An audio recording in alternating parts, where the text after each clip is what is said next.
Good afternoon to you. I'm Jan Markowitz. You are listening to God at Work. I've asked Pastor Curtis May to be my guest today, and he is the director of the Office of Reconciliation Ministries, and we're going to be talking about the things that God has been doing through the Reconciliation Ministry. I know I had read from your bio that after graduating from high school in 1963 as a valedictorian, you moved to Brooklyn, New York, and you worked at the Corrugated Printing Company as a printing machine operator, and then you also worked as a clerk later on in the U.S. Postal Service in New York City. So I'm just curious, how did God lead you from those positions into being a pastor?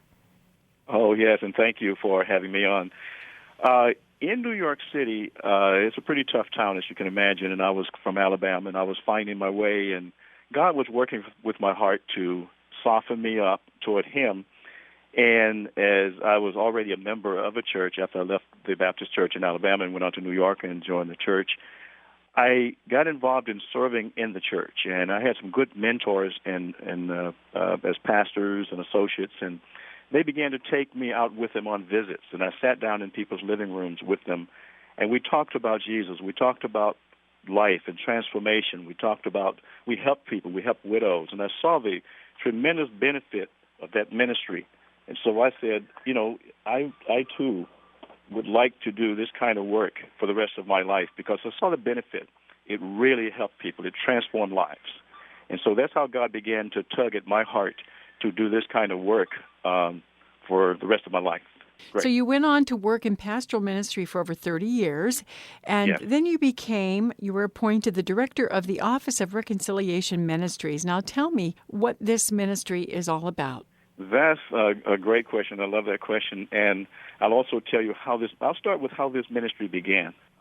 This ministry began, I was at our headquarters in Pasadena, California at the time in the late 90s, 1996. And there were some churches connected with us in Texas, in Houston, Texas. About 3 churches with pastors and all, and they began to read the book, The Bell Curve. And the Bell Curve says, in effect, that blacks are genetically inferior to whites. And so some of our members began to get involved with this idea and began to have arguments about it. So they contacted our headquarters, and the headquarters sent me, along with a white pastor, down to see what the problem was. And we prayed about it, and long story short, we ended up with a full-day seminar, ending with a 2-hour worship service, allowing people to have a panel discussion, to confess what their thoughts were, to tell what their experiences were in the past in race, gender, church life, etc. And that was an amazing service of a full day. People were lined up around the wall because they were able to express their true feelings, and hurts that they never thought would come out began to come out. Mm-hmm. And racial hurts. So we had a mixed congregation there, Hispanic, Asian, African American, European American, all together. And the other pastor was white. And so we got up and spoke in the afternoon. And I gave my story of a young boy in Alabama under Governor Wallace, what it was like, and how I came into a church in New York and still had some Jim Crow in the church. And what I went through, because that church was mixed also. Could you share a little bit about what you went through? Yes, I went through a teaching that was a teaching called British Israelism, that Anglo-Saxons were God's chosen people. Oh, boy. And that teaching kind of guided how we promoted people within the fellowship, as well as other issues that were divisive, mm-hmm. Just as it was they were in the world. So those were things that we got involved with, and so we began to point these things out. And this white pastor got up and gave a sermon on Ephesians 2. Christ has built one new man from the two, Jews and Gentiles. There's only one body, mm-hmm. and Jesus is our peace. He Amen. is our peace.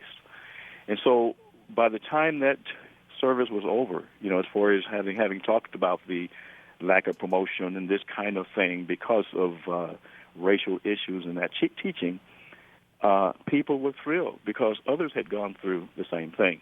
Mm-hmm. And they came and they shook our hands, they hugged us, they held on to us, and it was just a marvelous event. And that became a model that we have taken around the world, literally.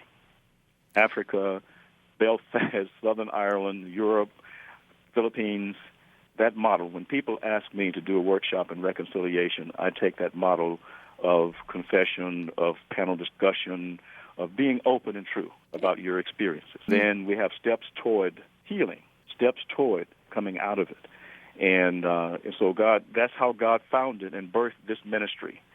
And after that, my passion really kicked in. And I stepped down from pastoring churches, and I went into being director of the Ministry of Reconciliation full-time. And I've been doing that for going on 15 years now.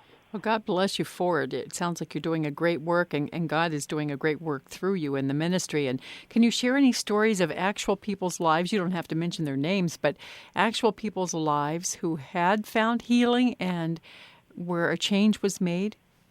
Yes, there was a man, just a few years ago, maybe 3 years ago, I was in West Virginia, and there was a man, he was a white man in a church, not our church, but another fellowship. And about halfway through the morning of that workshop, he stood up. He said, "I just want to say something." He said, "I'm a white person here in West Virginia, as you can see. I'm a deacon in my church. And I just realized I'm a racist. I had no idea that I was a racist until you have shown me what a racist is." And he said, "How can I go on like this being a racist? And I confess this before all of you. And I want to ask your forgiveness for things I've said about your ethnic group, being African American." And I applauded him for what he did, and the audience did too. Right after that, a white lady stood up and said essentially the same thing. And when it was all over, I spoke in a white church. That was Saturday. That Sunday, I spoke in a Presbyterian church, which was all white. And the black members who were in the workshop, for the first time, integrated that white church that day because they wanted them to come and combine to hear this message.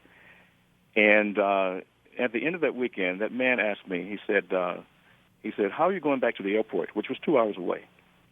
I said, I have someone to take me. He said, "No, you don't. I'm taking you." And he insisted on taking me to the airport. And he never shut down for 2 solid hours about how God had changed his life through this presentation, this workshop. That's wonderful. Praise God.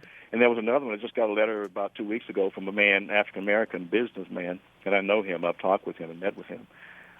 He said, this ministry has pointed out to him his own racism against some of his employees as an African-American. And he said, "I am now free through this ministry and the work that God has done on my heart. I want to thank you and keep up the good work." It's another example. That's got to be so rewarding. Yeah. Many, many examples like that, people whose lives have been total. In fact, probably more than half of our team are whites. That's because great. Their lives have been touched by the ministry, and they want to be part of it. They insist on being a part of it. They want to help to share in it, and we have Hispanic and Asian as well. And so people of all different walks of life and ethnic groups have had transformation through the ministry, and not just here, but in other parts of the world as well. Well, I know you've even received awards for the work that you've done, so thank you for being a faithful servant to the Lord and reaching out and helping with the reconciliation. Do you see things? Thank you. Have we improved a great deal from years ago, or do we still have a long ways to go? That is an interesting question that I've been asked a lot. I gave a message on last Sunday, and I went through an essay. A young lady in St. Louis wrote and asked me, she said, "I'm doing an essay for the St. Louis Library." And she asked me 6 or 7 questions. Have we changed? How much have we changed? And so forth. And I went through that, but just in a nutshell, my answer to her was that, yes, we've seen amazing progress. A lot of people crossed the color line and voted for President Obama. Mm-hmm. At the same time, on the cover of our most recent newsletter, Reconcile, you'll see that hate groups have grown in this country by 50% since the year 2000. Sad. There are 926 official hate groups in this country. They're registered. I mean, they are official groups. You can see our website and newsletter, as well as the Southern Poverty Law Center tracks these people in Montgomery, Alabama. And so while we see amazing progress, at the same time we see amazing numbers of hate groups rising up. 76 have arisen since November 3rd when President Obama was elected president. Now, who makes up these hate groups? Most are white, but the Black Panthers is one group that's listed. So the Black Panthers are still around. Oh yes, they're registered. Yes. Okay, I haven't heard anything much about them recently, so They haven't been that loud, noisy lately, but they're still active and they still have chapters. Mm-hmm.